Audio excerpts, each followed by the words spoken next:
हमारे पूर्वजों के परमेश्वर, आप धन्य हैं, सदा स्तुति योग्य और अति प्रशंसनीय हैं। आपका महामान्य पवित्र नाम धन्य है, सदा स्तुति योग्य और अति प्रशंसनीय है। आइए प्रभु का धन्यवाद करते हुए आज की आराधना को शुरू करें। शुरू में गीत गाएंगे, गीत संख्या 214 214।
आइए हम प्रार्थना करें। सर्वशक्तिमान हमारे दयावान प्रभु पिता परमेश्वर, आपकी आशीषों के लिए, आपके अनुग्रह के लिए, आपकी दया और करुणा के लिए आपका धन्यवाद करते हुए आज फिर एक नए दिन, पवित्र दिन में आपके चरणों में आए हैं। पिता परमेश्वर, हमारे जीवन जैसे भी हैं उन्हें स्वीकार कर हमारे पापों से क्षमा दे, नई सामर्थ हमें दे पिता परमेश्वर, ताकि आपकी इच्छा को अपने जीवन से पूरा कर सकें। पिता परमेश्वर, खास तौर पे आज का दिन जो वर्ल्ड डे ऑफ प्रेयर जिसको महिलाएं ऑर्गेनाइज करती है, उसके लिए आपका धन्यवाद करते हैं कि हमारे चर्च की विमेन फेलोशिप उन्होंने भी आज का दिन प्रार्थना का दिन माना है और हम सब उनके साथ हैं पिता परमेश्वर, ताकि हम अपने लिए, अपने चर्च के लिए, अपनी डायसिस के लिए और पूरे संसार के लिए प्रार्थनाएं की जाएं, जिसकी आज के समय के अनुसार बहुत ज़्यादा आवश्यकता है। पिता परमेश्वर, आज इस प्रार्थना सभा में हम सबको आशीष दे, ताकि आप करुणा और दया को पाकर आज की आराधना को आपकी इच्छा के अनुसार पूरा कर सके। पिता परमेश्वर, हम अपने आप को, आज की आराधना को और ख़ास करके जो हमारे चर्च की महिलाएं हैं, उनको आपके पवित्र हाथों में सौंपते हुए इस प्रार्थना को आपके प्रिय पुत्र, अपने उद्धारकर्ता प्रभु यीशु ख्रीस्त के पवित्र नाम से मांगते हैं, आमीन। मंडली कृपया बैठ जाए। अभी मैं रिक्वेस्ट करूंगा हमारे चर्च की जो विमेन फेलोशिप है और जो भी आज के लीडर्स हैं वो सामने आए और आज की आराधना में हमारी अगुवाई करें। प्लीज़ कम फॉरवर्ड और आज की आराधना को आप लीड करें। ये ऑर्डर ऑफ सर्विस है, जिनको नहीं मिला उनको मिल जाएगा बाद में, कुछ कॉपी और ज़ेरॉक्स हो के आ गई हैं, तो आप इसको फॉलो करिए। ये जो ऑर्डर ऑफ सर्विस उन्होंने वर्ल्ड डे ऑफ प्रेयर के लिए बनाया है।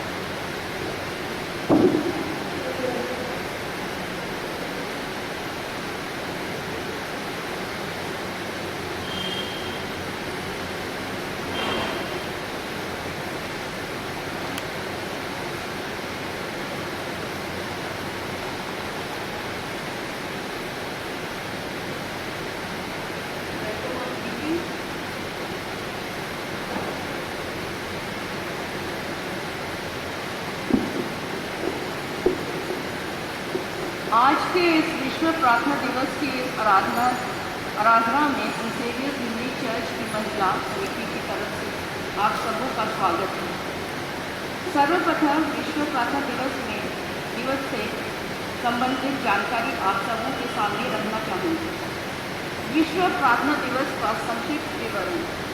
विश्व प्रार्थना दिवस समस्त विश्व के विभिन्न ईसाई समुदाय की कलीसियाओं का एकजुट अभियान है, जिसका नेतृत्व मसीह महिलाओं द्वारा किया जाता है, जो शांति और न्याय के लिए प्रार्थना में एकजुट होते हैं। इसका लक्ष्य विभिन्न जाति, विभिन्न संस्कृति तथा विभिन्न परंपरा को मानने वाली महिलाओं को वर्ष में एक दिन सर्वसामान्य रूप से प्रार्थना के लिए साथ लाना है। हर वर्ष विश्व प्रार्थना दिवस में किसी एक विशेष देश और उससे जुड़ी समस्या हमारे ध्यान का केंद्र होती है। विश्व प्रार्थना दिवस समिति किसी विशेष विषय से जुड़ी आवश्यक तथ्यों का सामने लाती है। 2020 का तथ्य दर्शाता है कि किस तरह जिम्बाब्वे की महिलाएं अपने देश के लिए लगातार प्रार्थना में लगी हुई हैं और अपने देश में शांति और मेल मिलाप के लिए लोगों के बीच कार्य कर रही हैं। जिम्बाब्वे में बेरोजगारी की समस्या के कारण, क्योंकि वहाँ के अधिकतर पुरुष अपने देश से बाहर अन्य जगहों पर कार्य करते हैं, अतः वहाँ की महिलाओं को ही अपने परिवार की जिम्मेदारी संपूर्ण रूप से उठानी पड़ती है। बहुत सी महिलाओं को वहाँ पर सामाजिक सहायता की ज़रूरत है। जिम्बाब्वे की कुल जनसंख्या का अधिकतम भाग मसीही होने के कारण वहाँ की मसीही महिलाएं निरंतर अपनी कलीसिया और अपने देश की एकता के लिए प्रार्थना में लगी हुई हैं। आइए हम भी जिम्बाब्वे की महिलाओं के साथ एकजुट होकर प्रार्थना में आगे बढ़ें।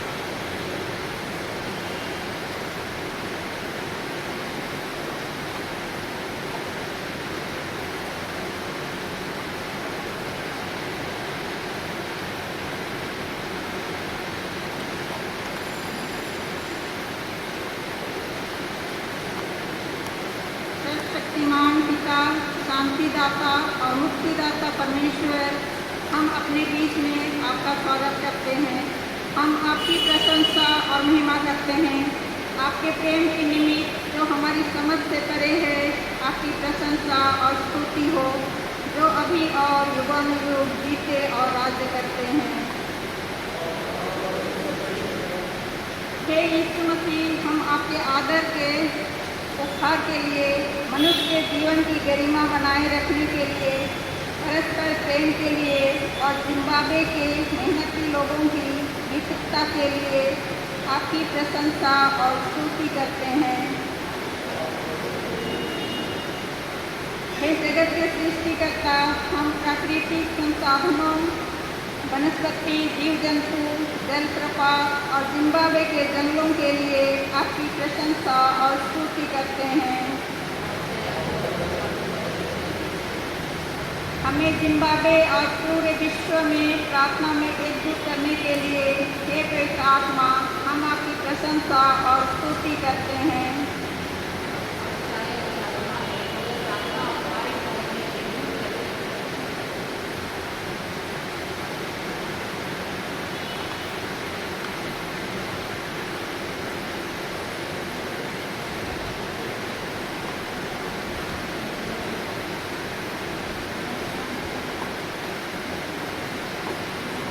मंडली कृपया खड़े हो जाए, एक और भजन गाएंगे, गीत गाएंगे।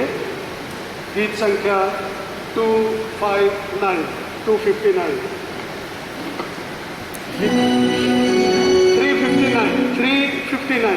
359।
कृपया बैठ जाए, बाइबल पाठ पढ़ा जाए।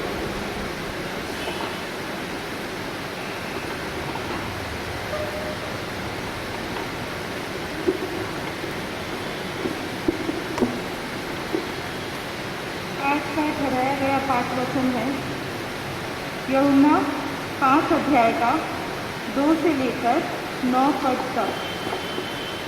यूहन्ना 5 अध्याय का 2 से लेकर 9 पद तक। यरूशलेम में भेड़ फाटक के पास एक कुंड है जो इब्रानी भाषा में बैतसैदा कहलाता है।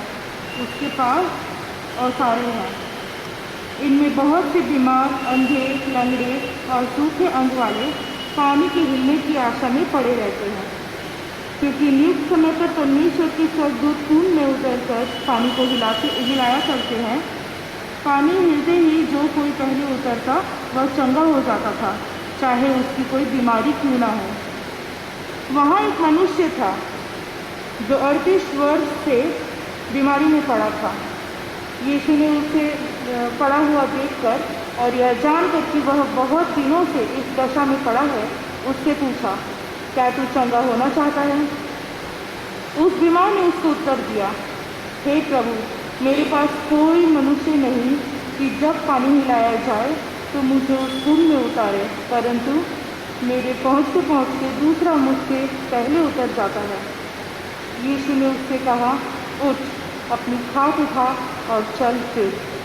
वह मनुष्य तुरंत चंगा हो गया और अपनी खाट उठाकर चलने फिरने लगा। यह परमेश्वर का वचन है।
प्रभु परमेश्वर का धन्यवाद करते हैं आज के इस खूबसूरत दिन के लिए, पवित्र दिन के लिए, जब हम सब लोग उसके चरणों में आए हैं ताकि प्रभु की इच्छा को जान सकें, उसके सामने प्रार्थनाएं करें अपने लिए, अपने परिवार के लिए, अपनी कम्युनिटी के लिए, अपने चर्च के लिए, देश के लिए, पूरे संसार के लिए, ताकि प्रार्थना के साथ हम प्रभु की आशीषों को ग्रहण कर सकें। आज के जो वचन हैं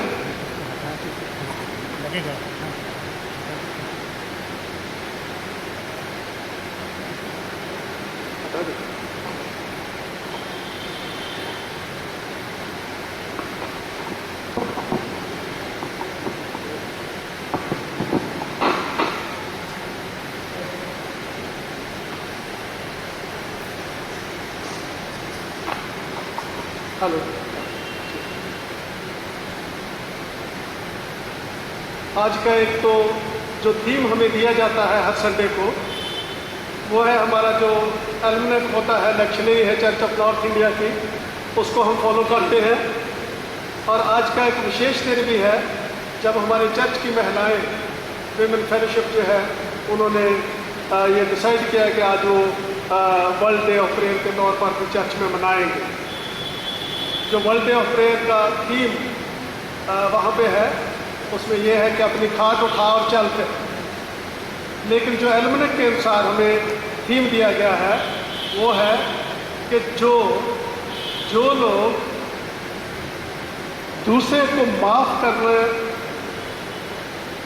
माफ करने से इनकार कर देते हैं उनको माफ़ी नहीं मिलती।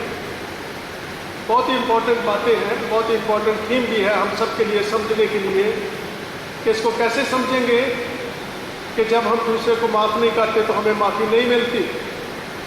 इसके लिए भी कुछ वचन हैं जिनको बीच बीच में हम देखेंगे, लेकिन आइए इसको शुरू करने से पहले हम प्रार्थना करें ताकि प्रभु का पवित्र आत्मा हमारे हृदयों में आए और हमें इन बातों को समझा सके। प्रार्थना करेंगे। दयावान प्रभु, आज के इस पवित्र दिन के लिए आपका धन्यवाद करते हैं कि आप हम सब के साथ हैं, क्योंकि ये आपका वायदा है, प्रॉमिस है हमारे साथ। आपका पवित्र आत्मा जिसको आपने हमारी सहायता के लिए दिया है वो भी हमारे साथ है और वही हमें सब बातें जो पवित्र वचनों में लिखी हुई है समझाता है ताकि हम परमेश्वर की इच्छा को जान के उसको अपने जीवन से पूरा कर सकें। अपने इस मंडली के लिए आपका धन्यवाद करते हैं कि आज फिर से जो भाई बहन बच्चे सब पिता परमेश्वर आपके चरणों में आए हैं आपकी आशीष पाने के लिए। अब सबके ऊपर अपना सर्वसम्मति हाथ रख पवित्र आत्मा की बुद्धि और ज्ञान दें ताकि आपकी इच्छा को जानकर आपकी इच्छा को पूरा कर सकें। इस समय को आपके पवित्र हाथों में बांधते हुए इस प्रार्थना को आपके प्रिय पुत्र अपने उद्धारकर्ता प्रभु यीशु ख्रीष्ट के पवित्र नाम से मांगते हैं, आमीन। थोड़ा सा नटशल में हम इस बात को समझेंगे जो 5 वचन पढ़ा गया था, यूहन्ना उसका 5वां अध्याय 2 से 9 पद तक। ये एक बीमार व्यक्ति की एक छोटी सी कहानी, इंसिडेंट है, जो बहुत अरसे से बीमार था। कितने सालों से बीमार था? 38 साल, 38 ईयर्स वो बीमार था। और उसका विश्वास ये था कि वहाँ पे एक शिलोह का कुंड है जो आज भी होगा इसराइल के अंदर, और विश्वास के साथ वहाँ पे लोग जाते थे और सुबह विश्वास के लोग साथ में मानते थे कि फरिश्ते आके उस पानी को क्या करते हैं, हिलाते हैं, और जो पहले उसके अंदर चले जाएगा वो स्वस्थ हो जाएगा, चंगा हो जाएगा। और ये होता होगा, हम विश्वास करते हैं, क्योंकि कई बातें जो परमेश्वर ने अपने लोगों को समझाई थी उनके विश्वास को परखने के लिए। हो सकता है कि पानी में कोई ऐसी बात नहीं थी, ना उस शिलोह के कुंड की बात है, बात थी विश्वास की, कि परमेश्वर की बात को मानना और उस पर अमल करना। और इस बात को समझने के लिए एक और कहानी है बाइबल के अंदर, नामान कोढ़ी जो था उसकी भी है। उसको भी जब वो अलीशा के पास जाता है और वो भी उसको यही बात कहता है कि तू शिलोह में जा और कुंड में जाके डुबकी लगा और तेरा कोढ़ तेरे से चंगा हो जाएगा। बात विश्वास की थी, उसके घमंड को तोड़ना और उसको अपनी इंसानियत पर लाने की बात थी परमेश्वर की, कि सबसे पहले वो अपने आप को समझे कि वो पापी है और उसको परमेश्वर के अनुग्रह की आवश्यकता है। लेकिन यहाँ पर जो कहानी है इसमें हम ये देखते हैं कि वो व्यक्ति है, बेसहारा है, कोई उसका मददगार नहीं है, कोई उसको उठा के वहाँ उस शिलोह के कुंड के पास ले जाने वाला नहीं है। लेकिन उसकी अंदरूनी इच्छा ये है कि वो चंगाई हासिल करे। ऐसे वक्त में कौन है जो उसकी हेल्प करेगा? कोई नहीं है। बेसहारा आदमी के पास, बीमार आदमी के पास 38 साल से पड़ा हुआ है, उसकी बॉडी से भी स्मेल आती होगी और लोग वैसे ही उससे थोड़ा हटके रहते होंगे। लेकिन ऐसे समय में हम देखते हैं कि प्रभु परमेश्वर खुद ब खुद उसके पास जाते हैं और उसके जब प्रभु यीशु मसीह हमारे जीवन में आ जाते हैं तो हमें कहीं भी जाने की आवश्यकता नहीं, कोई फॉर्मेलिटी पूरी करने की आवश्यकता नहीं है, क्योंकि चिंगाई तो उसी के विश्वास से मिलती है। और जब वो अपने आप ही उसके पास चला गया तो उसके पास सारी आशीषें उसके चारों तरफ मंडलाने लगी। सिर्फ एक ही बात, प्रभु यीशु मसीह ने जब उसको देखा कि वो बेसहारा है, चंगा होना चाहता है, और उसने अपनी प्रार्थना को भी यीशु मसीह के सामने रख दिया कि हे प्रभु, मैं इतने सालों से यहाँ बीमार हूँ, लेकिन मुझे उठाने वाला, बचाने वाला, वहाँ ले जाने वाला कोई नहीं है। असहायपन कि मैं कुछ नहीं हूँ, आई एम नथिंग, मेरे पास कुछ भी नहीं है, ना पावर है, ना कोई दोस्त है, ना कोई परिवार का सदस्य है, मैं बिल्कुल बेसहारा और कोई मेरी हेल्प करने वाला नहीं है। ऐसे समय में यीशु मसीह ने उसको क्या कहा था? उठ, अपनी खाट उठा और चल पे। उसकी ताकत, शक्ति, सामर्थ्य कि उसी वक्त उस आदमी के दिल को जांच लिया कि उसके मन के अंदर विश्वास है, चंगा होने की उसकी एक तमन्ना है उसके मन के अंदर, और उसकी अंदरूनी इच्छा को देखते हुए प्रभु यीशु मसीह का अनुग्रह उसके ऊपर हो गया। आज का जो विषय भी हमको दिया गया है वो भी यही है कि जब हम किसी को माफ़ करने से इनकार कर देते हैं तो हमें माफ़ी नहीं मिलती। ये प्रार्थना भी करते हैं, डेली प्रार्थना करते होंगे अपने घरों में भी, हे प्रभु हमारे पापों को क्षमा कर, जैसे हम अपने अपराध करने वालों को क्या करते हैं? क्षमा करते हैं। हम प्रभु से माफ़ी तो मांगते हैं कि हमें क्षमा कर, लेकिन क्या हम क्षमा करने के लिए रेडी हैं या नहीं? इसका भी एक सीक्रेट है जिसको समझने की ज़रूरत है। मैं जब बाइबल को पढ़ रहा था तो मैंने इस बात को बहुत प्रार्थना आंखें बंद करके समझने की कोशिश की कि प्रभु यीशु मसीह ये कैसी एक सीक्रेट है कि इसको हम समझ सके।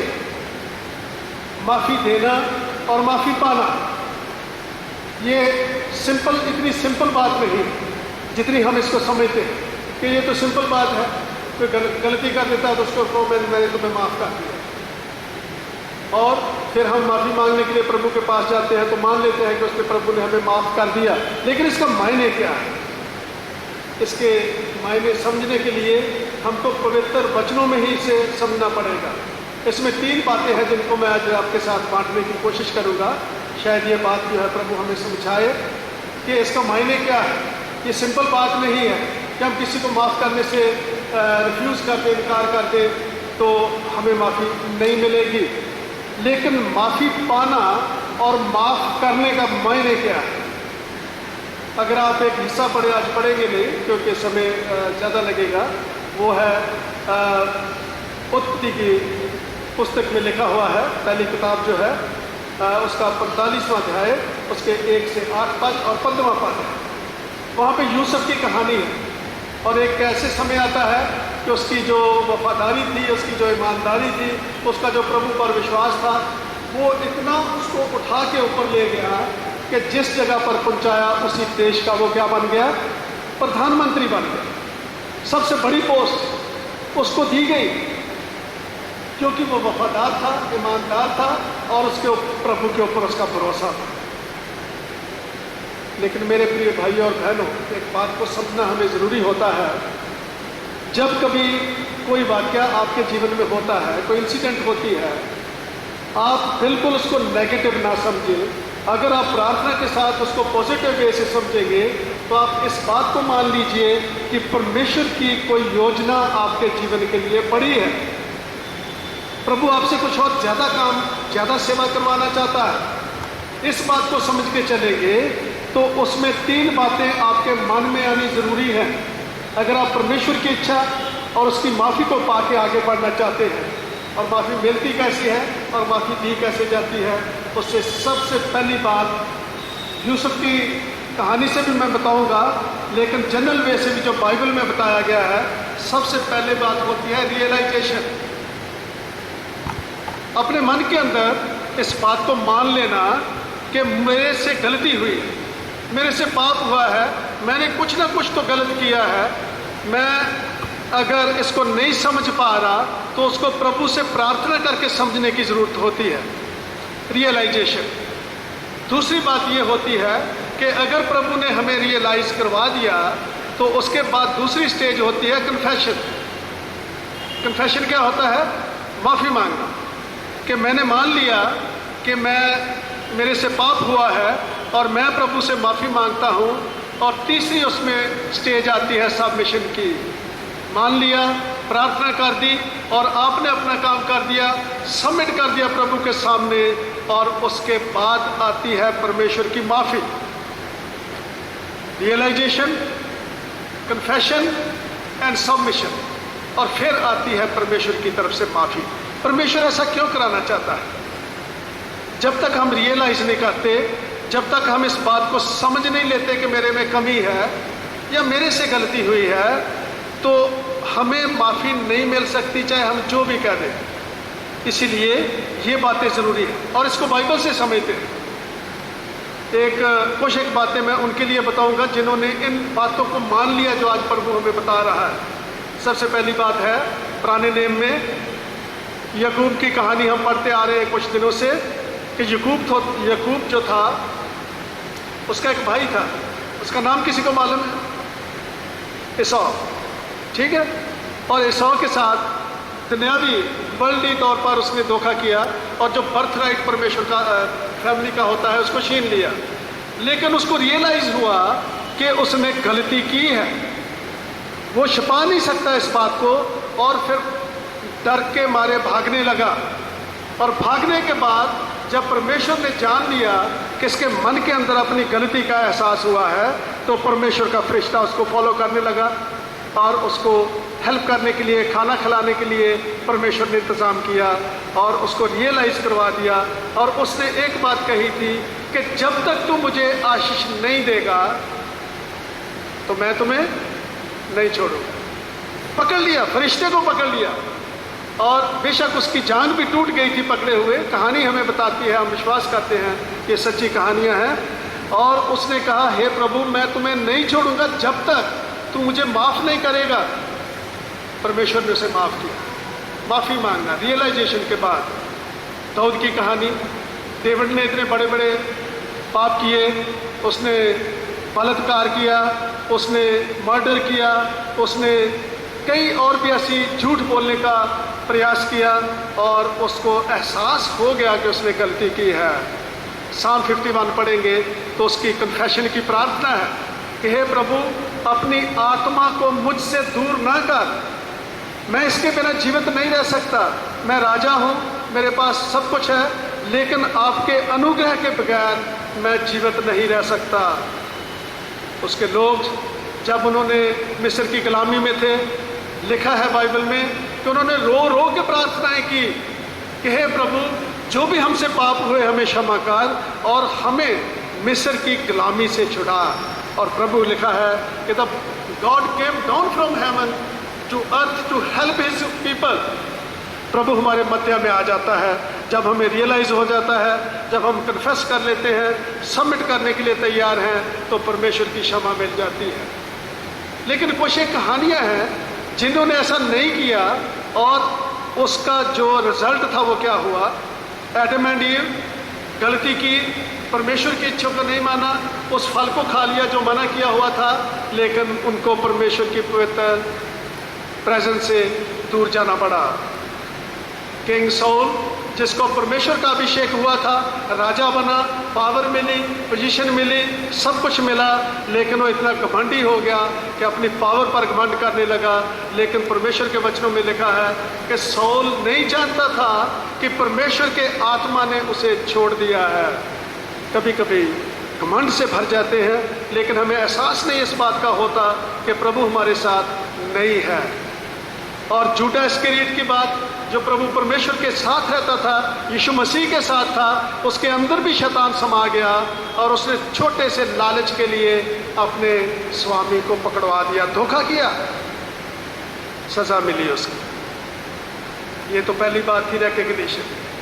दूसरी बात होती है जब माफ़ी मिल जाती है तो एक रिकन्सिलिएशन होता है, फिर से इकट्ठ होता है, मेल जोल होता है, जिससे आशीषें मिलती हैं। जोसेफ का उसके भाइयों के साथ हुआ, और उसके बाद कई कहानियां हमें देखने को मिलेंगी कि जब ये माफ़ी पा जाते हैं तो उसके बाद रेकन्सिलिएशन होता है। प्रोडिगल सन की कहानी हमने सुनी है, घर से चला जाता है अपने घमंड के साथ, अपने पैसे पर घमंड करके कि मैं अपने आप को कर सकता हूँ, और जब सब कुछ खो गया तो लिखा है कि he come to his own, when he come to his own understanding, जब उसने जान लिया कि अब उसके पास कोई रास्ता नहीं है, तो फिर लिखा है कि वो एक पत्थर पर बैठ के he repented, he felt sorry for that, लेकिन feeling sorry is not enough in the sight of God. उसमें लिखा है कि वो उठा और चल पड़ा अपने पिता के पास,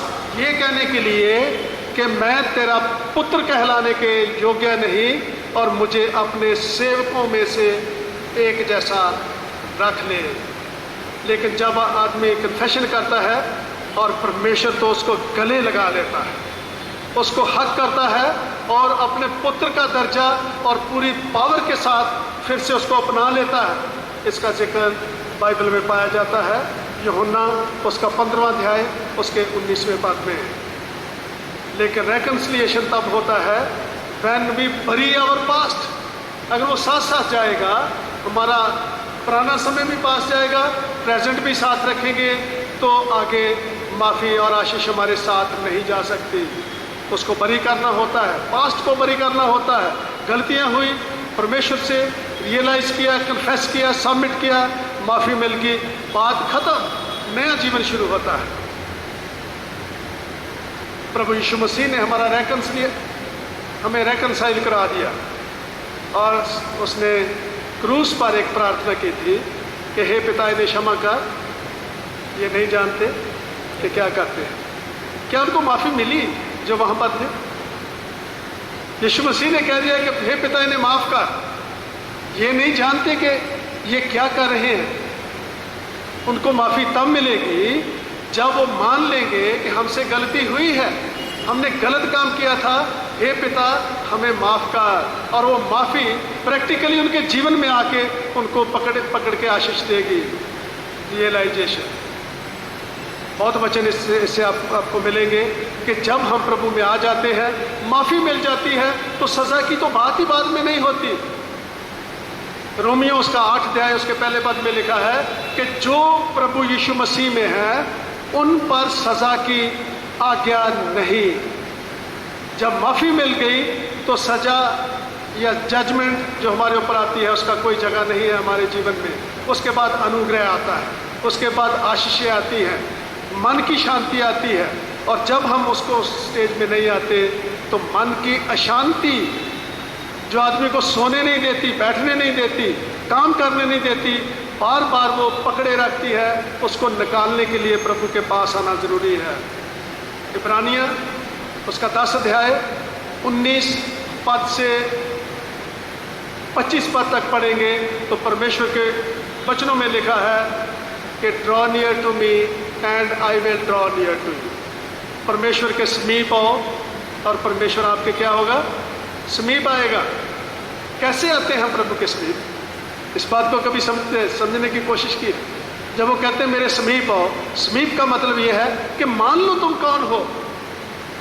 मानना क्या है? ये मानना नहीं है कि मैं क्या हूँ, मैं कितना बड़ा हूँ, मेरे पास क्या है, वो नहीं है बात। हमको ये मानना है कि जो कुछ मेरे पास है सब कुछ प्रभु का दिया हुआ वरदान और नेमत है, सब उसकी आशीषें हैं। I am nothing. जब ये अब हमारे मन के अंदर बात आ जाती है तो फिर हम एकदम नम्र हो के प्रभु के चरणों में आते हैं, तो प्रभु हमारे पास एकदम अपने आप आ जाते हैं। हमने महसूस किया प्रभु की आवश्यकता थी हमको और प्रभु ने एकदम हमें पकड़ लिया और हमारे पास आ गए। इसको आप पढ़ लेना घर जाके, इब्रानियों उसका 10 अध्याय 19 से 25 पद और जेम्स उसका 4 अध्याय उसके 8 पद में लिखा हुआ है। तीसरी बात जो मैं बतानी चाहता हूँ वो है रीअश्योरेंस। एक है एश्योरेंस जिसको हम विश्वास के साथ मानते हैं, एक है रीअश्योरेंस जो पापों की माफ़ी मांगने के बाद क्षमा मिलने से हमें परमेश्वर रीअश्योर कर देता है कि you are my son, you are my daughter, आपको मैंने ले लिया है, आप मेरे से दूर नहीं है, मेरे परिवार में मेरे इस बॉडी का हिस्सा बन गए हैं। वो एक एश्योरेंस हमें मिल जाती है। लेकिन शक हमारे मन में क्यों रहता है? अगर आप जो हिस्सा मैंने बोला है उत्पत्ति उसका 45वां अध्याय 1 से 8 और 15 पद पढ़ेंगे तो वहाँ पे जब उसने अपने भाइयों को माफ़ कर दिया और रो रो के उनको गले लगाया और फिर वो घर गए और फिर एक झूठ बोल के उसके पास आने लगे कि हमारे पिता ने याकूब ने मरने से पहले हमको कहा था कि यूसुफ के पास जाना और उसके सामने गिड़गिड़ा के प्रार्थना करना, लेट के करना कि हमसे बदला ना ले।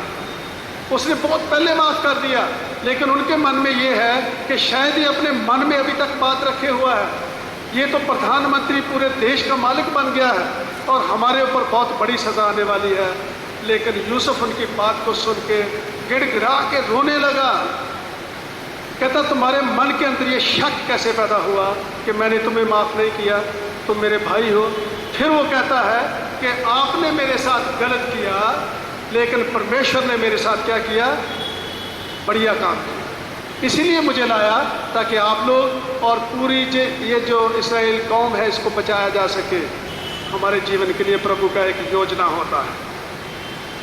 कठिनाइयों में से आप जब गुजरते हैं, जब मुश्किल के समय से गुजरते हैं, जब समझते हैं कि अब सब कुछ चले गया, आप इस बात को मान के चलिए कि परमेश्वर की बहुत बड़ी योजना आपके जीवन के लिए है।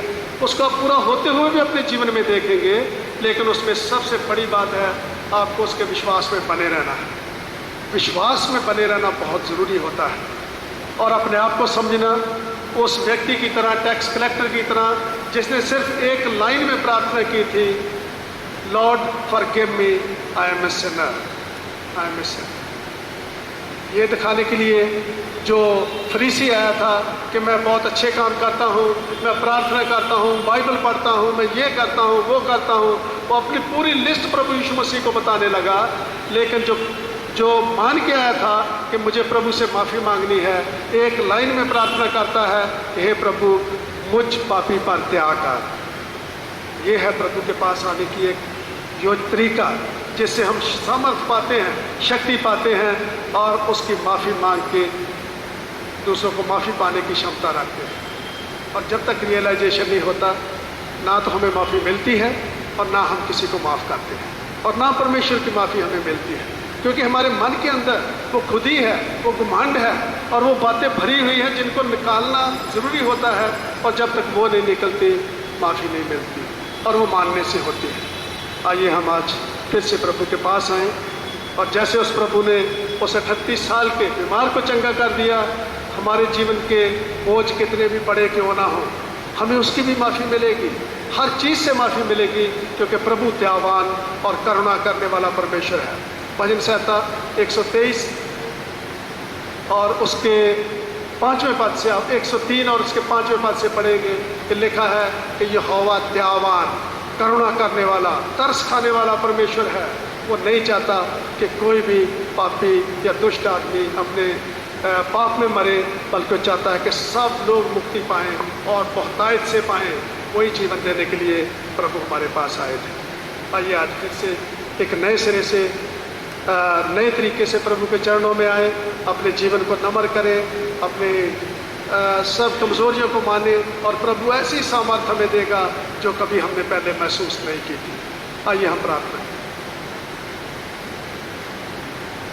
धन्यवाद प्रभु पिता परमेश्वर, आपकी आशीषों, आपके प्यार के लिए, आपकी करुणा और दया के लिए कि आज फिर से एक ऐसा अवसर आपने हमें दिया जिसने हमारे इस संसारिक जीवन को याद कराया कि संसार में रहते हुए भी हमें प्रभु की आशीषों की, उसकी करुणा और दया की आवश्यकता है। वो हमें हर तरह की आशीष देना चाहता है, लेकिन हमको उस आशीष को पाने के लिए अपने आप को तैयार करना है, नम्र होना है, दीन होना है। उसी वक्त प्रभु हमें एक नई सामर्थ्य से भरेगा और हमारे जीवन से प्रभु की इच्छा पूरी होगी। दयावान प्रभु पिता परमेश्वर, जितने भी भाई बहन आज आपके चरणों में है, सब पर आपकी दया और करुणा हो। सबके परिवारों में, उनके व्यक्तिगत जीवन में आपकी आशीष हो। एक ऐसी सामर्थ्य पाके यहाँ से जाएं कि सचमुच में आने वाले समय में यीशु मसीह को लोग हमारे जीवन से देख सकें। हमारी प्रार्थना को सुन, स्वीकार कर, प्रभु यीशु मसीह के पवित्र नाम से, आमीन।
सफ़ा नंबर 8, प्रातःकालीन की आराधना। मैं सर्वशक्तिमान पिता, स्वर्ग और पृथ्वी के सृष्टिकर्ता परमेश्वर पर विश्वास करता हूँ। मैं उसके इकलौते पुत्र हमारे प्रभु यीशु मसीह पर विश्वास करता हूँ। वह पवित्र आत्मा की सामर्थ से गर्भ में आए और कुंवारी मरियम से जन्मे। उन्होंने पैंतुस पिलातुस के शासन में दुख भोगा। वह क्रूस पर चढ़ाए गए, मरे और गाड़े गए और मृतकों के लोक में उतरे। तीसरे दिन वह जी उठे। वह स्वर्ग पर चढ़ गए और पिता की दाहिनी ओर विराजमान हुए। वह जीवित और मृतकों का न्याय करने को फिर आएंगे। मैं पवित्र आत्मा पर, पवित्र सर्वलोक कलीसिया पर, संतों की संगति, पापों की क्षमा, देह के पुनरुत्थान और शाश्वत जीवन पर विश्वास करता हूँ। आमीन। जय।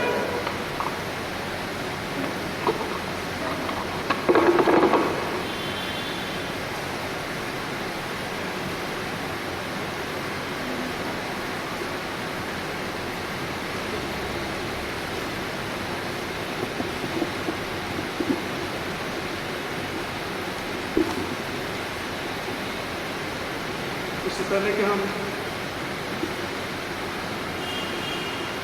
पहले कि हम इसको कंटिन्यू करें, फॉलो करें, कुछ एक अनाउंसमेंट्स हैं जो आपके सामने पढ़नी चाहता हूँ।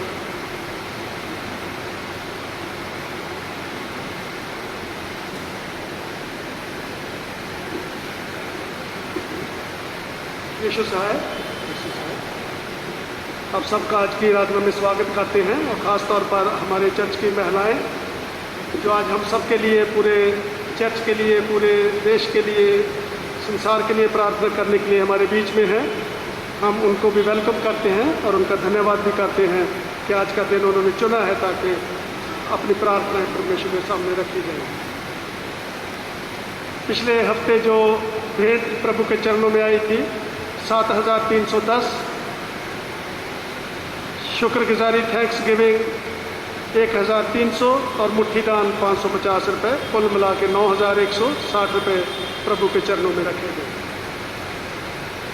जैसे पहले मैंने बोल दिया है कि आज का दिन वर्ल्ड प्रेयर डे के तौर पर जो महिलाएं ऑर्गेनाइज करती हैं उसको हम मना रहे हैं, प्रभु से प्रार्थना कर रहे हैं प्रभु हम सबको और हमारे चर्च की महिलाओं को आशीष दे। कुछ वैकेंसीज हैं सेंट थॉमस स्कूल खिदरपुर में, उनको रेजिडेंस नर्स और हेल्पर नर्स चाहिए। रेजिडेंट नर्स जो होगी रजिस्टर्ड नर्स होगी और हेल्पर नर्स डिप्लोमा किए हुए। और इसके लिए अगर कोई अप्लाई करना चाहता है या हमारा कोई दूसरा भाई बहन जो आज नहीं है अप्लाई करना चाहता है तो आप मेरे साथ कांटेक्ट कर सकते हैं, क्योंकि आजकल जो अनाउंसमेंट करने के लिए मैसेज आते हैं वो व्हाट्सएप पे आते हैं और मैं उनको सारी डिटेल्स बता सकता हूँ।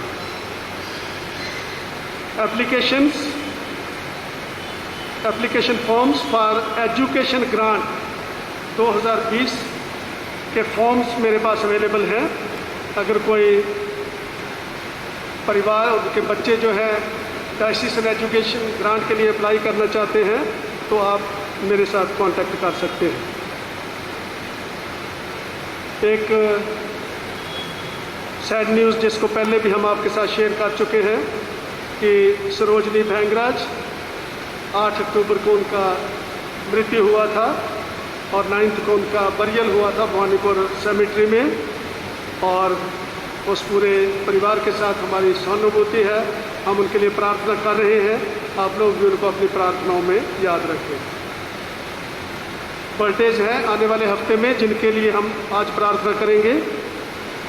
16 अक्टूबर को मिसेस ज्योति नाग, 16 अक्टूबर को ही जया तिर्की, 16 को एक और भी है मीता दास, 17 अक्टूबर को अर्पित तिर्की और 18 को अनमोल कुमार भैंगरा। नेक्स्ट संडे को इसका उनका जन्मदिन है। इन सब को आज प्रार्थना में याद रखेंगे। और आने वाले हफ्ते में आज के बाद कुछ लोग अपनी वेडिंग एनिवर्सरी भी मनाएंगे जिनके लिए आज हम प्रार्थना करेंगे। आज विशाल और सुष्मिता का एनिवर्सरी डे है और आइलीन और जॉय टू डू जो आज हमारे बीच में है उनका भी आज वेडिंग एनिवर्सरी है, उनके लिए भी आज प्रेयर करेंगे। और 12 को अंजू और अनुज लकड़ा उनका वेडिंग एनिवर्सरी। ये आने वाले हफ्ते के बैप्टिज्म और एनिवर्सरीज हैं जिनको आज हम अपनी प्रार्थनाओं में याद करेंगे। आइए हम इन सब के लिए प्रार्थना करें ताकि प्रभु इनको आशीष दे और इनका आने वाला साल भी जैसे पहले आशीषों से भरा हुआ था ऐसे ही आशीषों से भरा हुआ। आइए हम प्रार्थना करें। सर्वशक्तिमान हमारे दयावान प्रभु पिता परमेश्वर, ये जीवन जो हम इस संसार में जीते हैं आपका दिया हुआ एक आशीष है और इसको जीने के लिए आपकी करुणा, दया और आपकी सामर्थ्य की हमें हर रोज़ आवश्यकता होती है। और जो भी साल हमारे जीवन का निकल जाता है उसके लिए हम आपका धन्यवाद करते हैं। और इसी तरह से हमारे सब भाई बहन जिनके बर्थडे आने वाले हफ्ते में होंगे, उन सब पर आपकी दया और करुणा का हाथ बना रहे ताकि वो अपनी बीते जीवन के लिए आपका धन्यवाद करें। और आने वाले साल के लिए हमारी भी प्रार्थना है कि उनको अच्छा जीवन दे, विश्वास में बने रहें और आपकी सेवा करें और आपकी दया और करुणा को अपने जीवन में ग्रहण कर सकें। उन सब परिवारों के लिए जिनके अभी नाम पढ़े गए हैं, जो वेडिंग एनिवर्सरी होगी आने वाले हफ्ते में और जिनके आज है, पिता परमेश्वर उनके घरों पर, परिवारों पर आपकी आशीष बनी रहे ताकि जैसे आज तक आपने उनको संभाला है, आने वाला जीवन भी आपकी अगुवाई में, आपके पवित्र आत्मा की सामर्थ्य में गुजरे। उन सब भाइयों बहनों के लिए, परिवारों के लिए, हस्बैंड वाइफ्स के लिए प्रार्थना है कि उनके ऊपर अपनी दया और करुणा का हाथ बना के रखें। पिता परमेश्वर सबको आपके पवित्र हाथों में सौंपते हुए इस प्रार्थना को आपके प्रिय पुत्र अपने उद्धारकर्ता प्रभु यीशु ख्रीस्ट के पवित्र नाम से मांगते हैं, आमीन। पाप अंगीकार की प्रार्थनाएं की जाएंगी।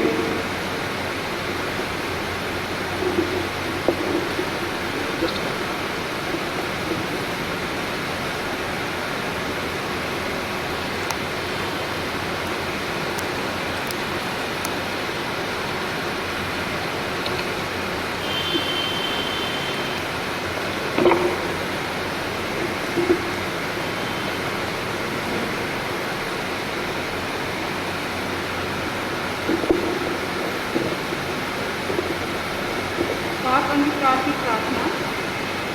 हे दयालु परमेश्वर, हम आपके सामने एक राष्ट्र के रूप में आते हैं, ये जानते हुए कि हमें परिवर्तन की आवश्यकता है। हमने आपके विरुद्ध और अपने भाई बहनों के विरुद्ध लापरवाही बरतने और गैर जिम्मेदार कार्यों को करने के द्वारा पाप किया है।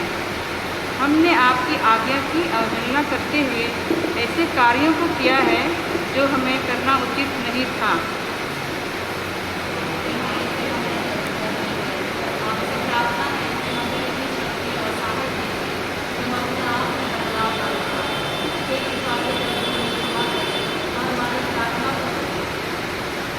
हम देखते हैं कि महिलाएं और बच्चे दरिद्रता और भूख और हिंसा से पीड़ित हैं।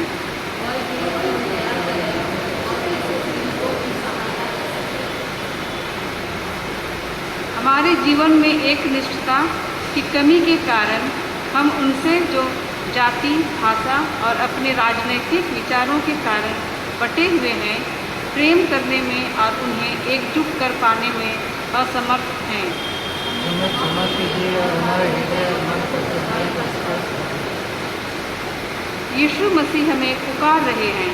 क्या हम चंगाई पाना चाहते हैं?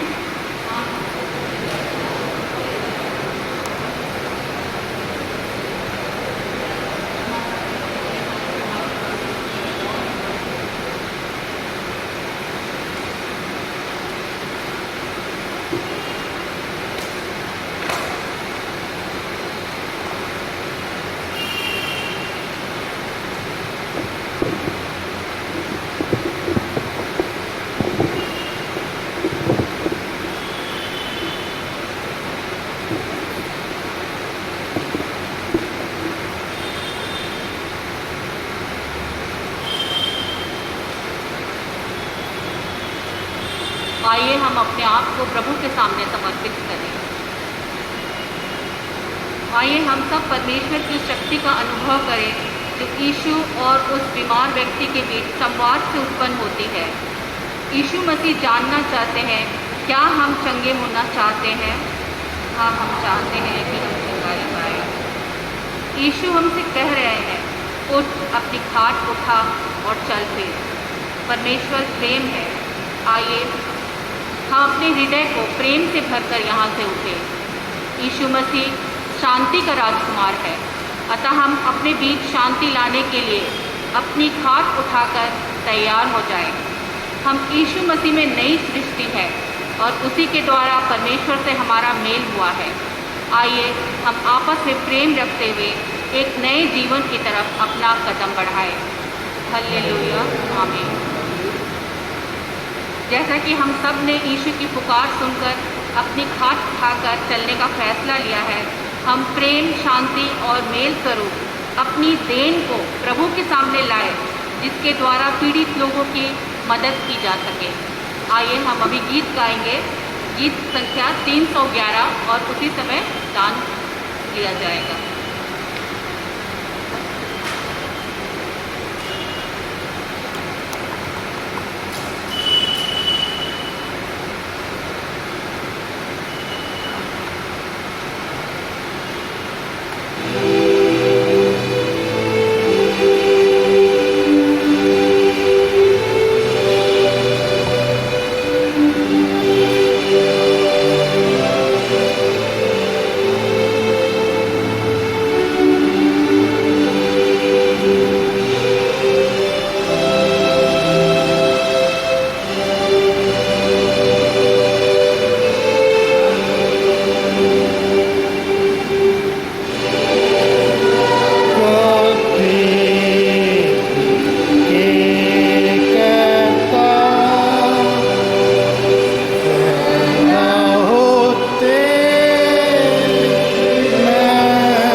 हे हमारे सर्व सामर्थी, सर्वव्यापी, सर्वशक्तिमान परमेश्वर, आपकी आशीषों के लिए, इस जीवन के लिए फिर से आपका हृदय से धन्यवाद करते हुए पिता परमेश्वर इस भेंट को आपके चरणों में रखते हैं। जो भी दान आपके चरणों में आया है, इसको छू के पवित्र कर, जिस भी सेवा के लिए इसको इस्तेमाल किया जाए, आपके पवित्र नाम को महिमा और स्तुति मिले।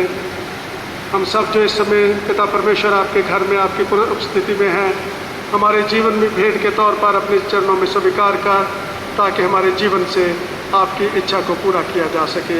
हमारी प्रार्थना को सुन स्वीकार कर, हमारे उद्धारकर्ता प्रभु यीशु ख्रीस्ट के पवित्र नाम से, आमीन।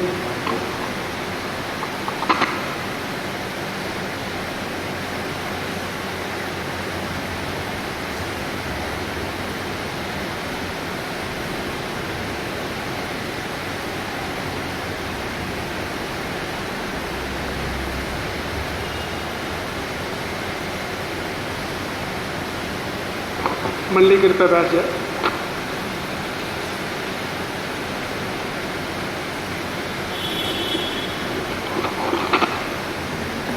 आइए हम जिम्बाब्वे के सभी प्रदेशों और पूरी दुनिया के साथ मिलकर प्रभु का धन्यवाद करें। हम सब यीशु मसीह की पुकार को सुने और यीशु मसीह के विश्वास प्रेम में आगे बढ़ते जाएं। हे प्रभु, हम प्रार्थना करते हैं कि आप हमें अच्छे और एक सुरक्षित जीवन की आशीष दीजिए। अच्छी वर्षा और उपवास मिट्टी की आशीष दीजिए, जिसके द्वारा हमें भोजन वस्तुओं की प्राप्ति होती है। हम उन भाई बहनों के लिए प्रार्थना करते हैं जो किसी कारणवश अपनी ज़मीन से अलग दूसरी जगह जाकर बसे हुए हैं। हे प्रभु, आप उनकी रक्षा कीजिए और उन्हें अच्छा स्वास्थ्य दीजिए। हे प्रभु, हमारे राज्य और परमेश्वर की स्थिति के लिए हमारा हे परमेश्वर, हम उन समुदायों और महिलाओं के लिए प्रार्थना करते हैं जो अपने परिवार और अपने देश में हो रही हिंसा की वजह से भय में अपना जीवन व्यतीत कर रही हैं।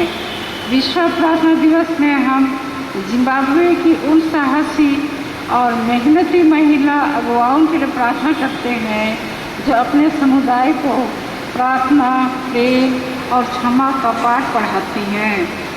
हे प्रभु, हम पर दया कीजिए, हमें बुद्धि दीजिए कि हम भी शांति और मेघ की प्रार्थना करें।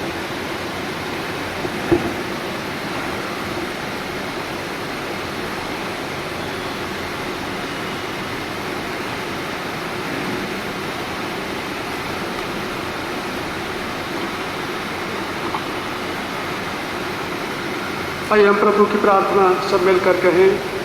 हे हमारे पिता, तू जो स्वर्ग में है, तेरा नाम पवित्र माना जाए, तेरा राज्य आए, तेरी इच्छा जैसे स्वर्ग में पूरी होती है वैसे पृथ्वी पर भी हो। हमारे दिन भर की रोटी आज हमें दे, हमारे अपराधों को क्षमा कर कि हम भी अपने अपराधियों को क्षमा करते हैं। हमें परीक्षा में ना डाल, परंतु बुराई से बचा, क्योंकि राज्य, पराक्रम और महिमा अब और सर्वदा तेरे ही हैं। आमीन।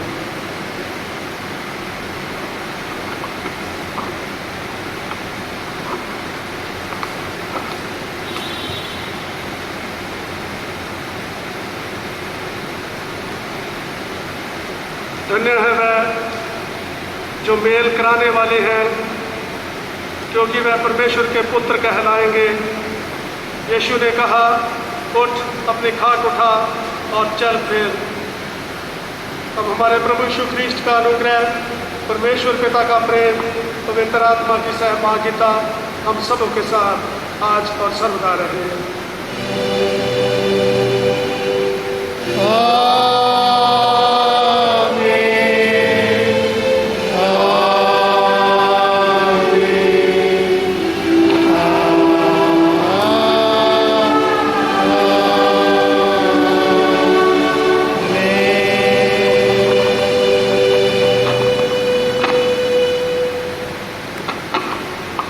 इससे पहले कि हम आखिरी गाना गाएं,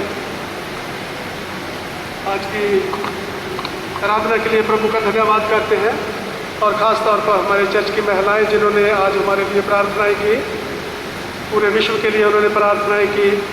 और इसी तरह से अगर हम सब मिलकर अपने अपने घरों में प्रार्थना करें तो परमेश्वर का बहुत बड़ा अनुग्रह पूरे संसार में आ सकता है।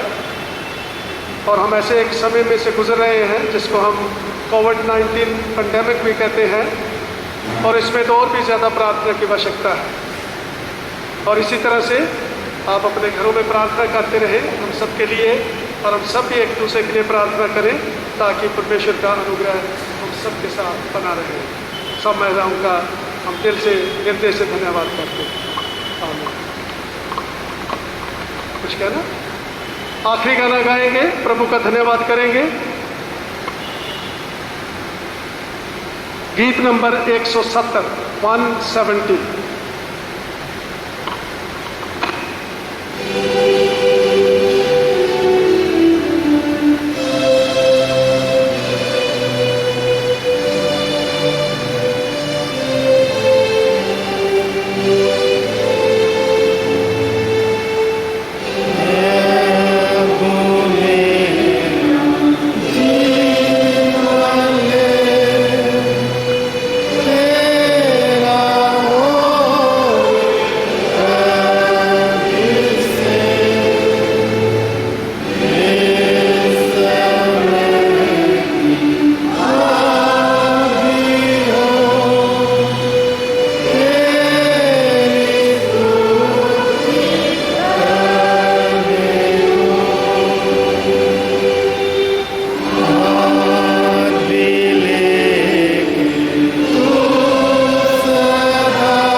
शांति से जाओ, प्रभु से प्रेम करो और उसकी सेवा करो, प्रभु यीशु मसीह के नाम में आमीन।